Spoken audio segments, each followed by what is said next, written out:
Kecelakaan beruntun yang melibatkan satu truk tronton, 2 mobil minibus, dan 3 sepeda motor di Jalan Insinyur Sutami mengakibatkan 1 pengendara motor meninggal.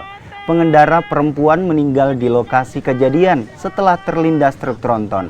Tabrakan juga menyebabkan kerugian material di mana 2 mobil minibus mengalami kerusakan di bagian bodi depan dan belakang. Sementara 1 sepeda motor matic mengalami rusak pada subbreaker depan dan belakang serta bodi ringsek.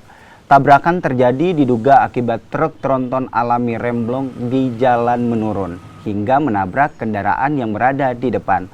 Usai kejadian, pengemudi truk meninggalkan TKP. Kasus ini kini dalam pemeriksaan aparat kepolisian. Dari kecelakaan tersebut mengakibatkan 1 orang korban meninggal dunia, sekitar 3 orang luka ringan, namun yang luka ringan tidak sampai dirawat di rumah sakit, hanya lecet-lecet biasa saja.